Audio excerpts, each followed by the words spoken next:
Un forte diagonale del difensore Rechichi, a meno di un minuto dalla fine della gara, regala all'Acregas un pari che ha solo un significato: salvezza raggiunta. La sfida con la Cireale è stata molto equilibrata a centrocampo, specie nel primo tempo, con i rispettivi portieri inoperosi a svolgere un normale lavoro di ordinaria amministrazione. Vittoria invece mancata per la Cireale? Probabilmente sì, perché incassare la rete del pari nel penultimo minuto di recupero, dopo 7 assegnati dall'arbitro, fa veramente male, ma ciò non preclude la corsa ai playoff che rimane sempre aperta per le aspettative del tecnico Sasamarra. Ripartendo dall'inizio si deve attendere il 26esimo per assistere ad un primo tiro in porta della gara. È Di Mauro che dal limite sferra un fentente che fa correre i brividi al portiere acese Zizzania. Poi un paio di occasioni propizie per la Cireale. Al 29esimo Cicirello, molto mobile, cerca di incunearsi in aria, ma viene colto in fuorigioco. Al 39esimo, mondo aperto, a tu per tu con il portiere sorrentino, non riesce a superarlo con un pallonetto. Ed è sul risultato di parità che si va dentro gli spogliatoi. Nel secondo tempo invece la gara diventa più vivace, con entrambe le squadre che lottano a denti stretti per accaparrarsi l'intera posta in palio. Ad andare più vicino al vantaggio è proprio la squadra di Marco Coppa. Al 48esimo il portiere acese Zizzania respinge con bravura un tiro di ravvicinato di Litteri, mentre al 50esimo un forte e teso diagonale di Liga lambisce il palo. Ma quando meno te l'aspetti ecco arrivare il vantaggio della Cireale, contropiede accese con Cicirello, che entra in aria pallone che va a cozzare contro il braccio di Garufo. Per l'arbitro è penalty. Da sottolineare che proprio in un'azione precedente, per una trattenuta sull'intera in area accese, non viene concesso un contestato calcio di rigore. Corre il 62esimo dagli 11 metri, trasforma lo stesso attaccante Granata tra l'esultanza dei propri tifosi assiepati in gradinato. Un gol che sembra tagliare le gambe ai generosi calciatori biancazzurri, che invece a testa china iniziano ad operare un pressing asfissiante. A togliere le castagne dal fuoco però era sempre il portiere Zizzania, che al 71esimo rischia di capitolare uscendo a vuoto con Litteri che non ne sa approfittare. La tensione è alta, l'Agregas continua a spingere e al 90esimo un colpo di testa di Grillo viene respinto dallo stesso portiere Zizzania con un eccezionale colpo di reni sopra la traversa. L'arbitro assegna 7 minuti di recupero e quando sembra tutto segnato per i colori biancazzurri, ecco il gran gol di Rechichi al 97esimo.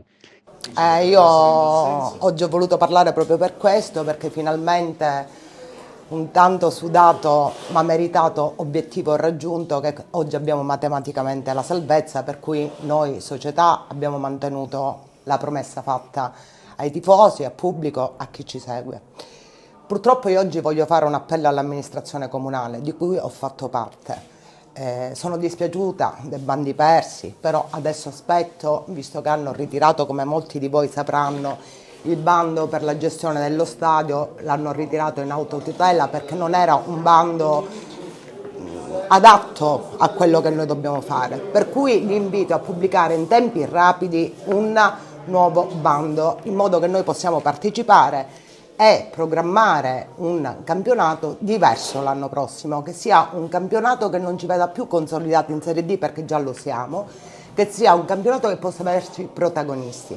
Per cui io, da ex assessore, parlo al sindaco Francesco Miccichè, parlo all'assessore Piparo: per favore, per noi società ma anche per tutta la città calcistica, non perdiamo più tempo, vogliamo un bando pubblicato, un bando che possa essere consono a fornirci gli strumenti di lavoro per portare il calcio e il blasone agrigentino nelle categorie che meritano. Io non vorrei inviare un'altra PEC e renderla pubblica come ho fatto la prima volta, perché il sindaco mi ha dato la sua parola e io voglio credere nella parola del sindaco.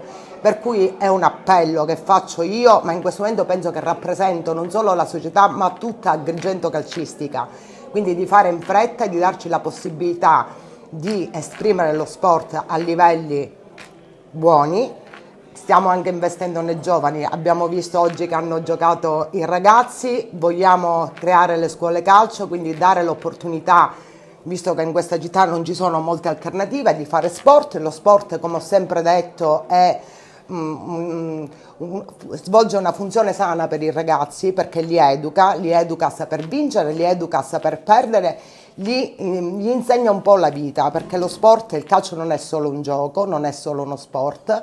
Il calcio è tante cose, è aggregazione e socialità.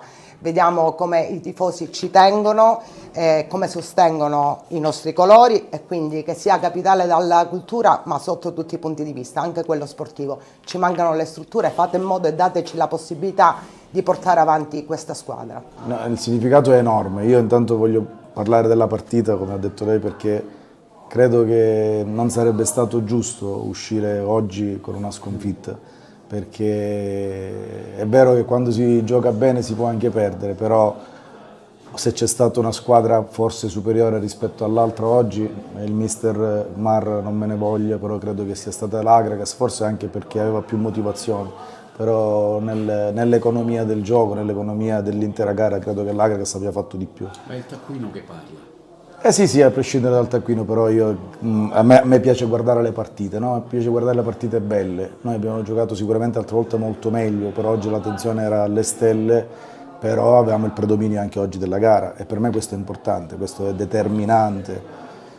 E poi quanto vale è inutile dirlo, vale personalmente tantissimo, però io non lo faccio per così falsa umiltà, ma lo dico sul serio, vale tantissimo per i ragazzi dentro lo spogliatoio, perché questi ragazzi hanno fatto dei sacrifici enormi e mi dispiace tantissimo che tanti non sanno i sacrifici di questi ragazzi e che abbiano dato per scontato che questa squadra dovesse ottenere questo risultato. Questa salvezza è arrivata in maniera matematica oggi, forse è arrivata virtualmente 2 settimane fa, però non era scontato e quindi io voglio dire grazie ai ragazzi perché è stato splendido stare con loro, lavorare con loro e lavorare per loro, perché io mi sono soltanto messo a disposizione loro da un punto di vista personale, per cui per me è la più grande gratificazione oggi finire così.